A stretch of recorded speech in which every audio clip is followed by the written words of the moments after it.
Yesus atau Paulus? Di Injil Matius 5:17, Yesus berkata, "Aku tidak datang untuk meniadakan hukum, tapi menggenapinya." Namun di surat Efesus 2:15, Paulus menyebut hukum Taurat dibatalkan. Digenapi atau dibatalkan? Menurutmu, mana yang harus diikuti?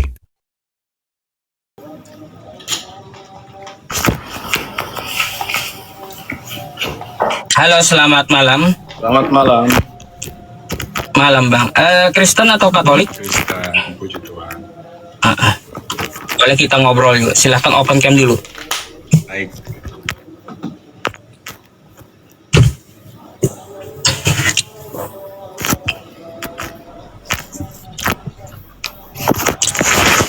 Oke, Bang. Iya. kabar? Kira-kira apa nih yang malam hari ini patut kita diskusikan gitu? Mungkin Abang ada pertanyaan atau saya boleh bertanya kepada Anda, silakan. Yang mana yang duluan?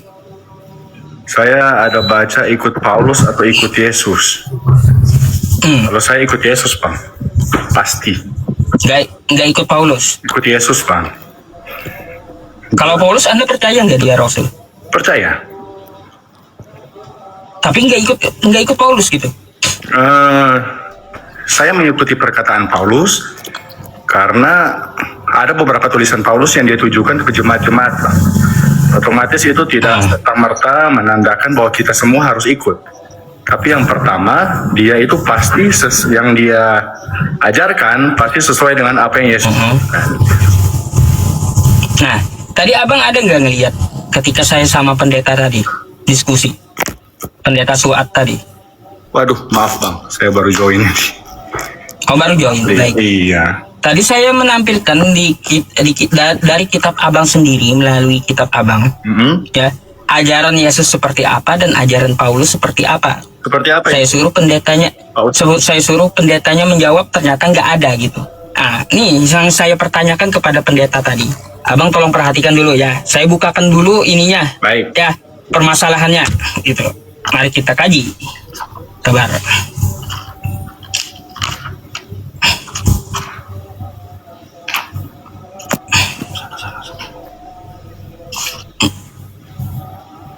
Oke, ini. Matius 5 nomor 18. Sabar. Iklan. Siap. Bentar Bang, HP-nya di iklan ya. Matius nih 5 nomor 17. Mari kita baca dulu ajaran Yesus seperti ini, Bang. Nih ya. Matius 5 nih ya, Bang ya. Siap. Kita lihat dulu Matius 5 nomor 17 dan 18 nih yang kita ambil.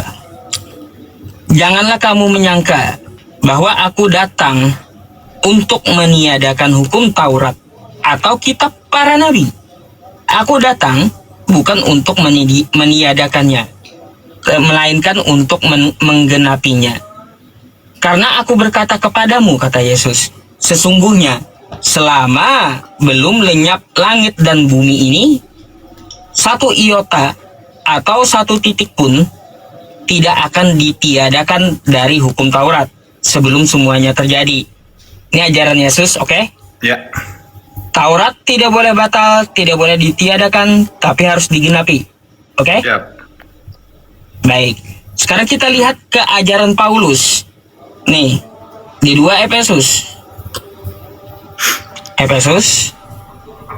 Kita pencet nomor 2. Nomor Efesus 2 ya. Ya. Ini 15. Nih. Sebab dengan matinya sebagai manusia, ia di sini siapa, Bang? Ya. Kira-kira. Besar Yesus. Yesus telah membatalkan hukum Taurat dan segala perintah dan ketentuannya untuk menciptakan keduanya menjadi satu manusia baru di dalam dirinya, dan dengan itu mengadakan damai sejahtera. Pertanyaannya, Bang, ya. Yesus telah membatalkan hukum Taurat dengan segala perintah dan ketentuannya. Di mana Yesus pernah ngomong seperti itu?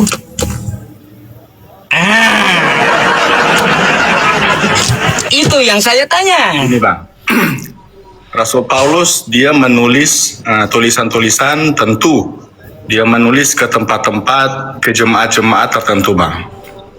Ya, contohnya kalau dia menulis kepada Efesus pasti berbeda dengan bagaimana dia menulis di Korintus. Bagaimana dia menulis di Korintus tentu berbeda dia menulis di Tesalonika. Nah, tentu kita harus mengetahui dulu permasalahan apa yang terjadi di Efesus. Nah, yang utama Yesus untuk datang ke dunia ini, tentu dia ingin menabrak aturan-aturan yang sangat ketat dari pemuka-pemuka agama, Bang.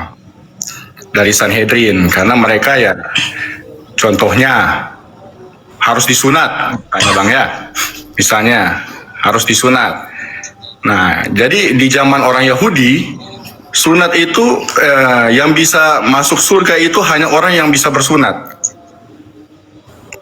Jadi yang tidak bersunat ini tidak boleh masuk, tidak akan menerima apa yang masuk surga. Nah, jadi Yesus datang untuk menabrak aturan itu pada saat itu. Nah, Rasul Paulus menulis di Efesus seperti itu ya. Dia bukan untuk meniadakan apa yang Yesus sudah sampaikan, dan memang selama bumi belum lenyap pun tidak akan berkurang satu iota pun, baik dari perjanjian lama perjanjian baru itu tidak akan berubah itu. Gitu, Bang. Itu datanya mana, Bang? Terus mana ucapan Yesus yang mengaku, aku telah membatalkan hukum Taurat dan ketentuannya dengan matinya aku di tiang salib, kata Yesus. Oh, tidak ada. Yesus tidak pernah mengatakan itu. Gak ada, teman-teman. Nah, tepuk tangan, gak ada. Kalau nggak ada berarti salah nih tulisan. Fitnah belaka berarti Paulus ini, Bang. Iya. Dia memfitnah Yesus. Yesus membatalkan hukum Taurat katanya. Dengan tulisan dia yang ditujukan ke Efesus. Harus kita akui itu. Mau nggak mau. Efesus berapa itu? Efesus 2 nomor 15.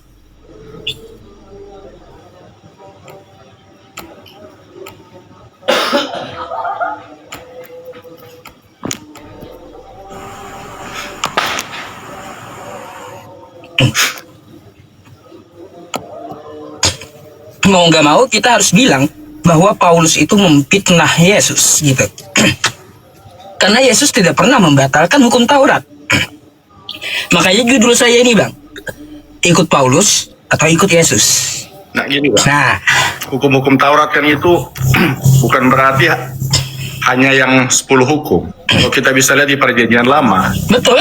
ya, jadi ada memang hukum-hukum yang sudah tidak berlanjut. Itu nggak masalah, Bang. Itu kalau dari segi doktrin Anda, pengajaran Anda kan nggak masalah gitu. Itu kita hargai. Yang kita cari ini, di mana pernah Yesus berucap, dia telah membatalkan Taurat dengan segala hukum dan ketentuannya ketika dia mati di tiang salib. Oh, tidak ada. Nggak ada. Berarti fitnah tuh Paulus, Bang. Bukan. Fitnah itu Paulus. Tadi Pak Yusuf. Nah, jadi ada beberapa yang metode-metode yang dilakukan oleh orang-orang Sanhedrin ini, pemuka-pemuka agama, yang seperti mendiskriminasi.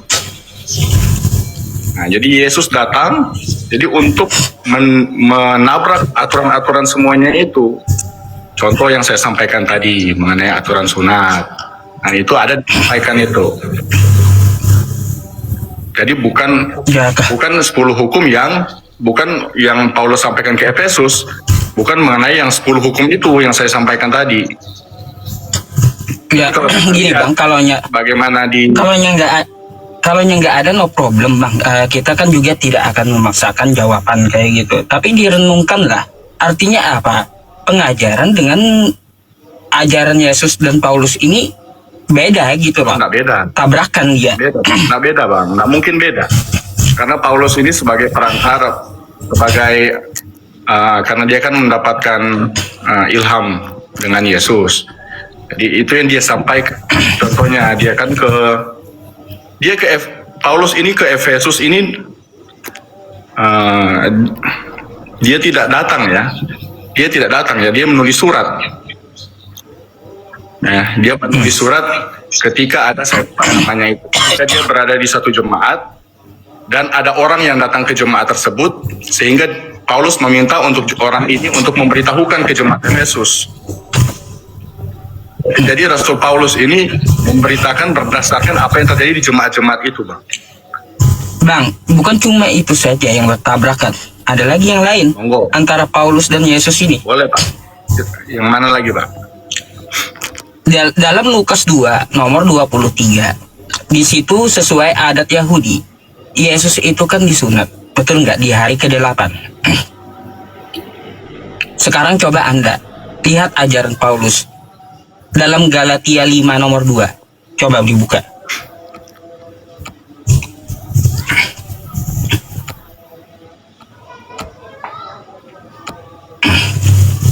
Coba bacain. Sesungguhnya aku Paulus berkata kepadamu, jikalau kamu menyunatkan dirimu, Kristus sama sekali tidak akan berguna bagimu. Gini Bang, kenapa Yesus langsung disunat di hari ke-8? Karena memang itulah yang saya katakan tadi, aturan Yahudi. Karena Yesus ini lahir di kelompok orang Yahudi, dan dia orang Yahudi. Baik.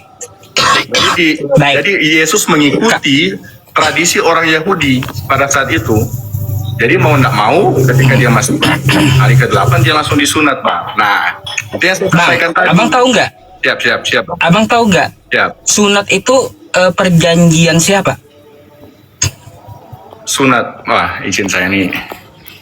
Ya ini Pak. Saya nggak mau ngasal.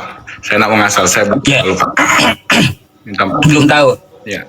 Jadi sunat itu adalah perjanjian kekal. Kekal artinya apa? Selama-lamanya. Selama-lamanya, nggak bisa dibatalkan, nggak bisa dihapus. Oh.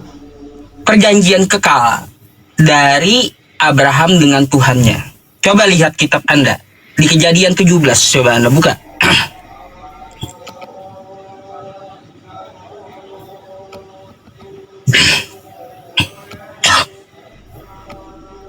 Sabar ya Bang ya.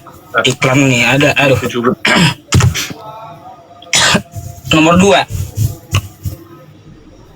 Aku akan mengadakan perjanjian antara aku dan engkau, dan aku akan membuat engkau sangat banyak. Terus lanjut Lalu baca. sujudlah Abraham, dan Allah berfirman kepadanya, dari pihakku inilah perjanjianku dengan engkau akan menjadi bapa sejumlah besar bangsa.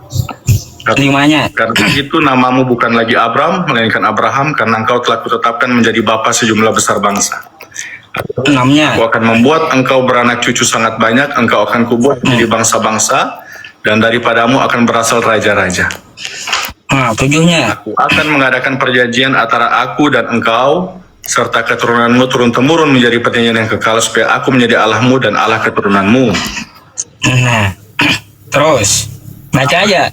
Itu bagus tuh. Kepadamu dan kepada keturunanmu akan kuberikan negeri ini yang kau diami sebagai orang asing, yakni seluruh tanah Kanaan, akan kuberikan menjadi milikmu untuk selama-lamanya, dan aku akan menjadi mereka. Baca sampai 10 Bang. Lagi firman Allah kepada Abraham, dari pihakmu Sampai 11. engkau harus memegang perjanjianku, engkau dan keturunanmu turun-temurun. Inilah perjanjianku yang harus kamu pegang, perjanjian antara aku dan kamu serta keturunanmu, yaitu setiap laki-laki di antara kamu harus disunat. Haruslah dikerat kulit katanmu, dan itulah akan menjadi tanda perjanjian antara aku dan kamu. Nah, perjanjian Abraham dengan Tuhan yang kekal tidak bisa dibatalkan. Yang kekal. Ya. Tiba-tiba Paulus ngajarin, barang siapa yang menyunatkan dirinya, Kristus tidak berguna untuknya. Apa? Jauh banget Ya, gitu loh. Orang Yahudi, ginilah Pak Usuf, orang Yahudi itu berasal dari keturunan dari Abraham. Bukan hanya dari Paulus, di zaman Yesus pun itu aturan-aturan itu harus ditabrak. Oleh karena ada perjanjian ini sampai di zaman Yesus pun tidak ada orang yang disunat yang boleh masuk surga. Jadi Gini bang, masa lebih kuat pembatalan Paulus daripada perjanjian kekal Tuhan dengan Abraham? bukan Paulus bang yang batal. Ada yang mengatakan Coba, Paulus yang membatal. Iya Paulus karena dia mendapat ilham ajaran-ajaran dari Yesus. Ya, jadi Yesus yang datang sendiri untuk membatalkan tradisi-tradisi yang membuat orang terkekang, yang membuat orang itu merasa susah ikut Yesus. Oh, Yesus tidak meniadakan hukum Taurat ya bang? Ya, memang tidak ada yang meniadakan hukum Taurat, Pak. Jadi dia tidak menghapus adat istiadat yang mengekang, enggak? Ya, karena ada hukum Taurat itu bang, ada yang 10 hukum. Kalau kita lihat kan di peraturan yang diberikan kepada Musa itu bukan cuma 10 hukum bang, itu banyak sekali. Betul. Cuma yang kita bahas satu materi aja dulu, perjanjian kekal. Yang namanya kekal itu kan nggak akan binasa gitu, betul nggak? Betul Ya udah, sekali. harus dikerat kulit hatannya. Itu perjanjiannya. Sekarang kenapa Paulus berkata, ya, barang siapa menyunatkan dirinya, Kristus tidak berguna untuknya. Ini bang, ya itu sama. Apa tuh? Banyak kan begini, Alkitab itu banyak perumpamaan-perumpamaan yang kita tidak bisa mengerti langsung dengan gamblangnya, langsung dengan Loh, seperti kok perumpamaan bang? Itu bukan perumpamaan lah, kata Paulus itu. Kok perumpamaan? jadi kita percaya dengan apa yang sudah ditulis di awal. Saya percaya. Jadi ya begitu banyak contoh di perjanjian baru kan kalau kita baca ada seperti ya makanan yang masuk, baru apa yang keluar itulah yang kotor. Nah seperti itu kan, ada perumpamaan-perumpamaan seperti itu bang. Di imamat sudah ditulis haram, tapi masuk di perjanjian baru boleh dimakan. Padahal pasal itu tidak menceritakan mengenai makanan haram dan tidak haram. Seperti itu. Jadi ada, sikonnya itu yang berbeda. Rasul Paulus itu menulis di jemaat yang lain. Seperti itu, sesuai dengan kondisi pada saat itu yang ada di sana. Contoh, Ya mau kayak gimana? Apakah kita harus mengikuti Paulus itu atau mengikuti ajaran Tuhan gitu? Tidak. Tinggal kita pakai yang mana gitu. kita tidak bisa pakai patokan ketika Paulus menulis di Efesus sebagai patokan secara keseluruhan. Oh. Berarti di Efesus tadi tidak bisa diambil untuk diterapkan gitu. Ya, itu hukum Taurat yang mana, Bang? Itu kan harus kita artikan. Contoh, Rasul Paulus, Itu masalah perjanjian kekal, bukan hukum Taurat. gini, Bang. Contoh, Rasul Paulus, dia menulis di buku Kolose, dia mengatakan Yesus adalah anak sulung. Iya. Ya, Jadi yang kita bicarakan tadi masalah sunat ya, itu bukan membahas masalah hukum Taurat, tapi perjanjian kekal Tuhan dengan Abraham. ya, itu perjanjian ketika ada umat khusus yaitu bangsa Israel, Bang. Kepada bangsa Israel.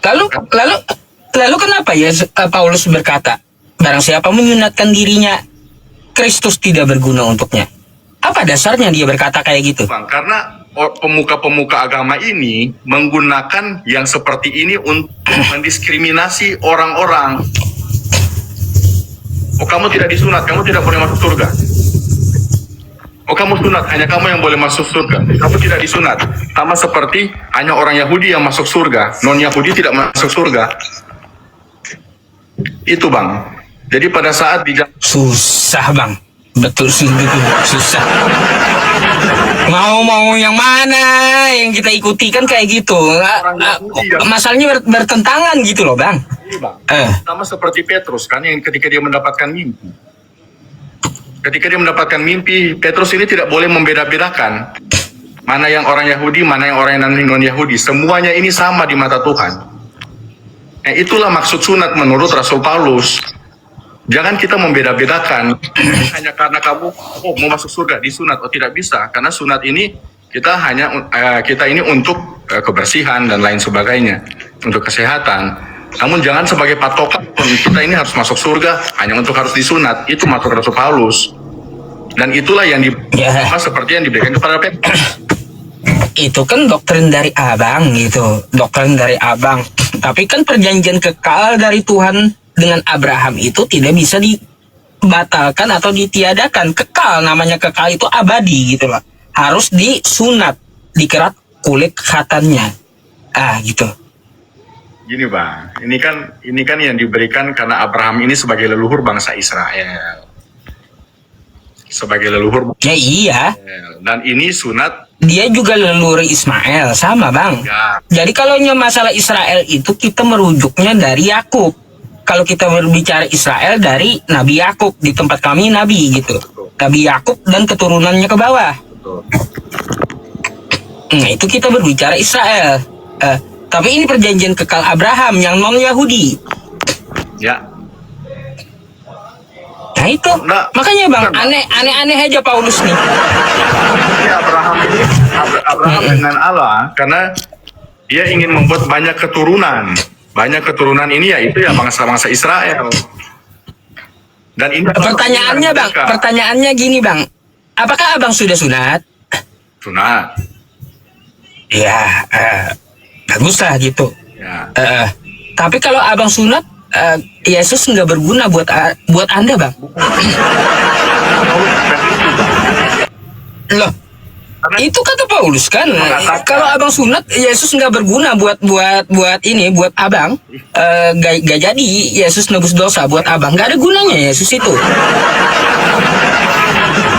Itu bang, masuk di Rasul Paulus. Jadi dia ini hanya ingin mendirikan karena tradisi-tradisi yang menentang.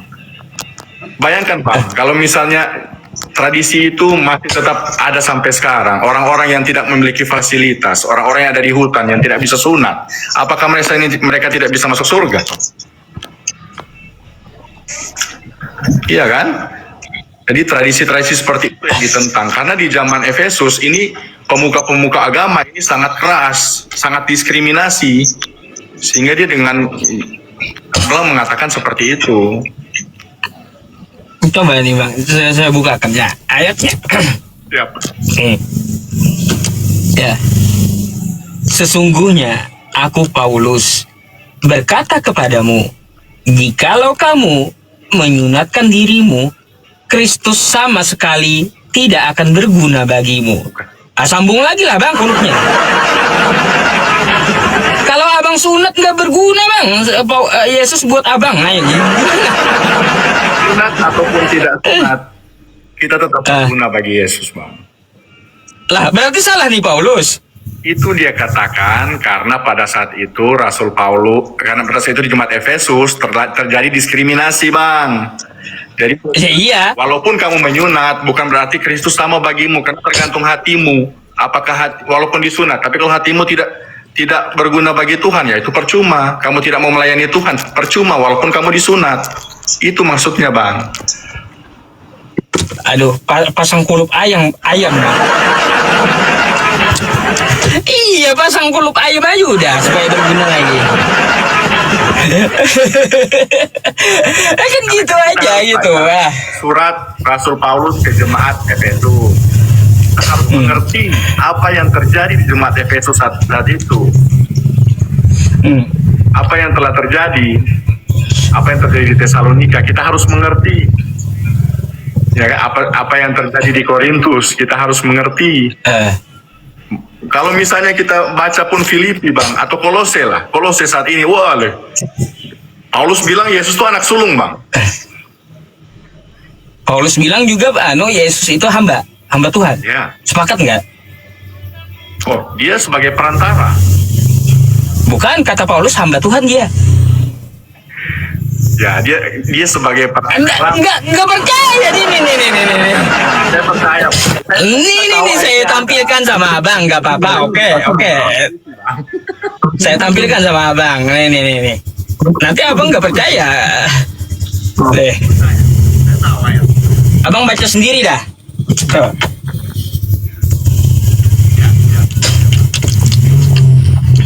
Ini Kisah Para Rasul ya. 3. Nomor 13. Nih. Allah Abraham, Ishak dan Yakub, nenek moyang kita telah memuliakan hambanya, yaitu Yesus yang kamu serahkan dan tolak di depan Pilatus.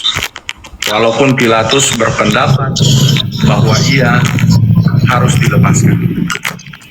Siapa ya hamba Tuhan di sini? Ditulis Yesus. Ya iya, memang. Lalu ngapain Anda Tuhan kan gitu? Kan gitu.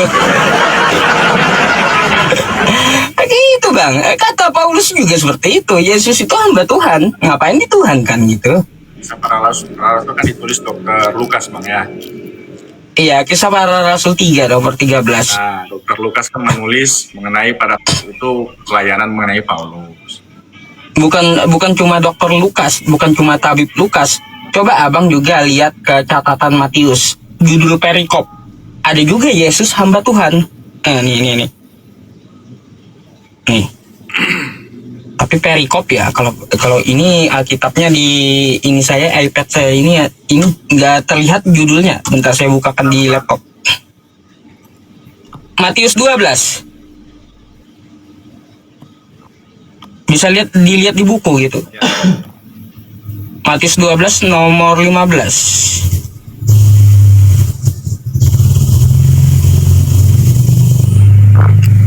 Di ini ya, di buku Bang ya.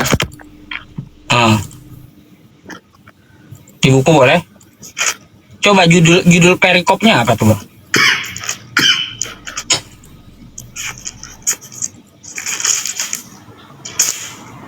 Matius 12 perumpamaan tentang penggarap-penggarap kebun anggur. Yang 15B. Sorry.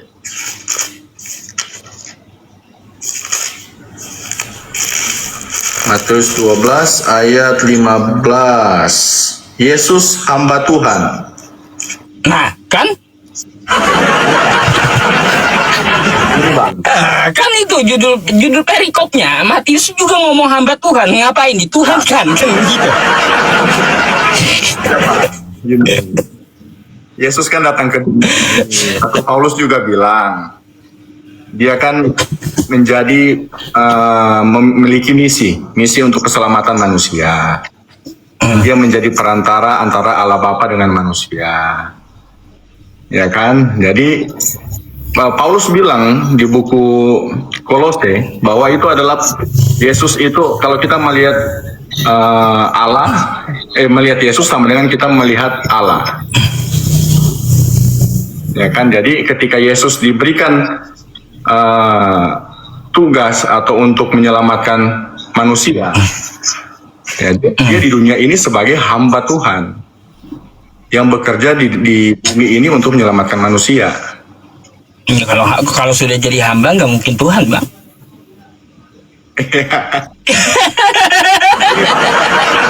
Pun sendiri tidak pernah mengatakan dia adalah Tuhan. Iya. Dan yang mengatakan Kalau udah hamba nggak mungkin Tuhan. Yang mengatakan itu adalah orang-orang yang berada bersama-sama dengan dia, dan apa yang dia lakukan adalah tidak mungkin manusia bisa lakukan. Karena contohnya Gini aja Bang. ya, siap. Kalau kita berakal sehat, nggak usah kita menolak waras. Kalau dia hamba, ngapain dituhankan? Kan gitu, beres gitu. Pekerjaan seorang hamba kan, ya dia melakukan pekerjaan di dunia ini. Misinya untuk menyelamatkan manusia. Misinya untuk memberikan yang seperti tadi, menabrak ajaran-ajaran yang sangat bertentangan dengan kasih. Nah itu, jadi dia di dunia ini sama seperti hamba. Seperti hamba untuk menjalankan tugas dari Bapa di sorga. Bang, gimana mau menjalankan misi keselamatan?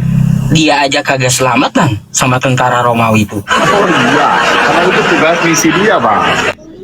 Oh, Karena seharusnya kalau bisa menyelamatkan orang, selamatkan dulu diri sendiri, baru menyelamatkan orang. Kalau diri sendiri aja gak selamat, gimana mau nyelamatin orang kan gitu?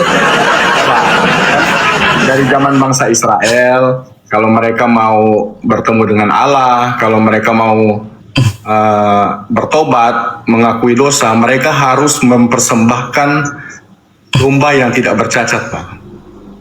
Nah, jadi Domba yang tidak bercacat itu masalah syariat lagi itu, Bang. jadi Yesus datang ke dunia Iya. ini, dia sebagai orang yang tidak berdosa. Nah, dia menjalankan misi untuk mati, ya, untuk mati menembus dosa manusia. Untuk itu dia harus mati, Bang. Nah, misi bunuh diri. Bukan. Nah, lalu kayak gimana? Iya, itu yang saya sampaikan tadi. Iya kan? Pengorbanan dia yang tidak bercacat, dia yang Kan abang sendiri yang ngomong kayak gitu. ya, tapi saya tidak bilang bunuh diri. Saya tidak bunuh diri. Ada aja. Abang, satu mau saya mau tanya sama abang satu. Siap. Anda Protestan kan? Kristen, Protestan. Ada nggak perintah Yesus jadi Kristen? Tidak ada. Lalu kenapa Anda jadi Kristen? Kalau nggak ada? Pengikut Yesus, Pak. Ya iya, kalaunya tidak ada perintah Yesus jadi Kristen, ngapain Anda jadi Kristen? Nah, Yesus berkata, akulah jalan kebenaran dan hidup. Tidak ada seorang Bang. pun yang bisa datang ke Bapa kalau tidak melalui aku. Jadi kami Iya, kalau itu, Bang. Kalau itu Bang, ya Yohanes 14 nomor 6 itu dia ngomong sama muridnya, sama Filipus dan Thomas. Bukan ngomong sama Kristen dia. Oh, nah, ya dia kan bicara untuk semua. Masa untuk tanya untuk dua orang itu aja, Bang? Lah coba Anda baca perikopnya. Katanya baca satu perikop. Ya. Kalaunya kita baca Bible. Betul. Coba Anda baca perikopnya. Yesus lagi ngomong sama siapa? Sama Thomas dan Filipus, bukan sama Kristen. Ya, sama seperti dia berkhotbah di bukit. Masa kan dia hanya berkhotbah hanya untuk orang-orang yang ada di bukit itu? Khotbah di atas bukit. Memang dia diutus hanya untuk Israel, Bang. Matius 15 nomor 24. Coba Anda buka. Yus, 15 nomor 24.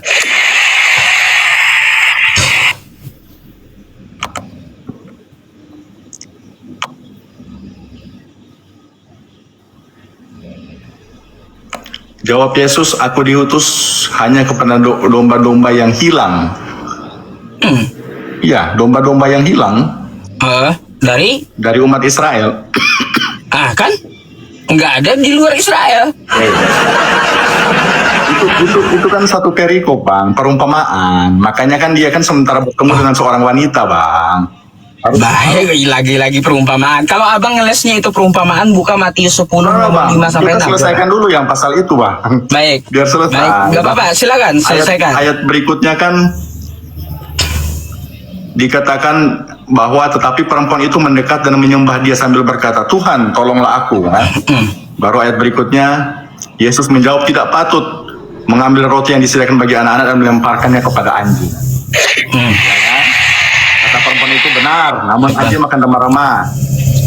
Nah, singkatnya di ayat 28, besar imanmu, maka jadilah kepadamu seperti yang kau kehendaki. Awalnya dia ingin mencoba iman dari wanita ini, dan ketika wanita ini memiliki bukan iman yang besar, bukan orang Israel. Baik.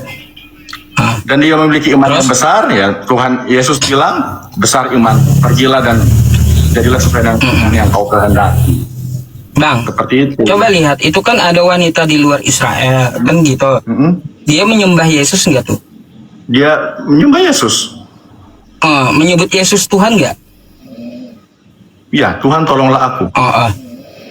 Apa kata Yesus di ayat 26-nya? Iya, tidak patut mengambil roti yang disediakan bagi anak-anak dan melemparkannya kepada anjing. Jadi yang di luar Israel yang menyembah Yesus dan menyebut Yesus Tuhan, itu anjing bagi Yesus gitu. Enggak lah. Itu kan ayatnya, Bang. Kita Abang sendiri yang baca, kan kayak gitu. Tapi ini kan Yesus kan guru. Dia tes wanita ini apakah imannya besar atau tidak. Ya iya, bagi Yesus di luar Israel yang menyembah dia lalu menuhankan dia, itu anjing bagi Yesus, Bang. Itu. Nah, Yesus belum. Coba Anda buka lagi, Bang ya. Coba Anda buka lagi Matius 10 nomor 5 sampai 6. Matius 10.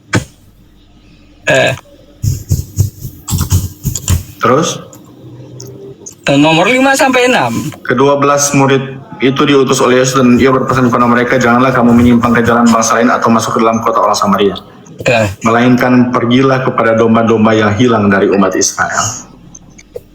Kau bangsa apa, Bang? Udah dibilang ajaran Yesus itu ajaran lokal untuk Israel. Kau apa? Kau bangsa Indonesia, Bang? Nggak bisa. Ini kan kita juga harus dengan rendah hati kan. Kita juga harus, kalau saya dengan rendah hati saya memahami bahwa ini Yesus datang memang yang pertama ya untuk orang Israel terlebih dahulu. Namun bisa juga untuk semua. Bang, saya kasih note nih, catatan buat Anda. Ajaran Yesus bukan ajaran Kristen. Yesus tidak pernah memerintahkan jadi Kristen. Yesus tidak kenal Kristen. Tuh, ingat. Nggak mungkin, Bang. Kita mengikuti Ada nggak Kristen? Yesus. Kristen di zaman Yesus? Kan nggak ada. Oh, pengikut Kristen kan itu pengikut Yesus. Bentar. Kristen itu muncul di Antioquia Oh, ketika 70 tahun Yesus diangkat, betul nggak? saya kurang tahu, Bang, pastinya. Nanti abang pelajari. Ya. Dia nggak ada Yesus memerintahkan Kristen, meninggalkan Kristen, atau mengajarkan Kristen. Beda. Kita harus tahu, Bang, Kristen itu adalah pengikut Kristus. Secara bahasa. Ya, itu secara bahasa. Ah, Jadi di Tapi kalau zaman Yesus kalau pun, ya harusnya sudah ada Kristen. ya kalau secara bahasa. Tapi kalau secara pemahaman saya, Ya. Kristen itu pembangkangnya Yesus. Contohnya, Bang. Baik. Nih ya, kenapa saya sebut Kristen itu pembangkangnya Yesus? Siap, siap. Bang, coba Anda buka Lukas 4 nomor 8. Lukas 4 nomor 8.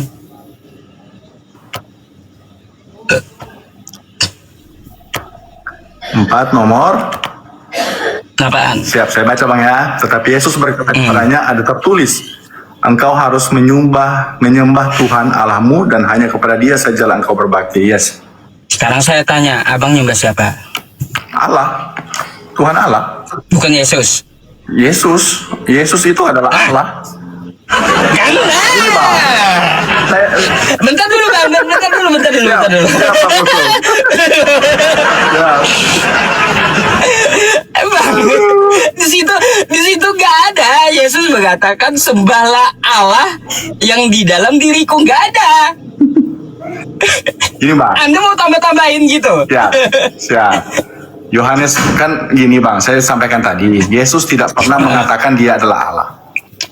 Dan orang-orang lah yang di sekitar dia yang menyebutkan seperti itu. Nah, tapi ada beberapa contoh seperti Yohanes 10 ayat 30, aku adalah Bapa adalah satu.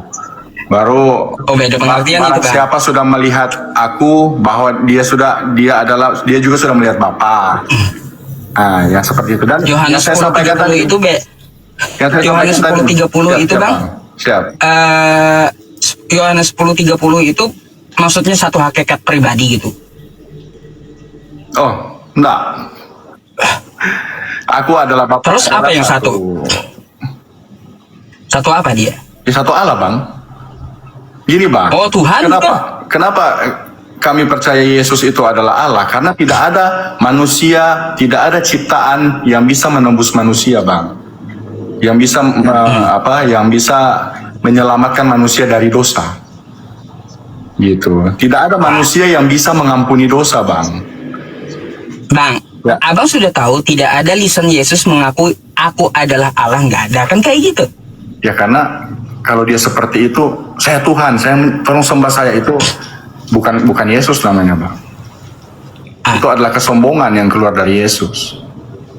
Oh, nggak apa-apa kalau Tuhan sombong, Bang. Nggak boleh, nggak bisa. Loh, kok Anda mau atur Tuhan? Ya, salah mungkin saya bilang nggak boleh. Tapi jika dia mengatakan bahwa saya adalah Tuhan, sembahlah saya, di saat dia ingin menabrak tradisi-tradisi Yahudi, itu akan parah bang, akan dicap sebagai kesombongan. Sehingga kami juga manusia akan bilang, oh pantas dia mati karena dia sombong. Bang, di situ aja bang ya, di situ aja Yesus menyuruh menyembah Allah bukan menyembah dirinya.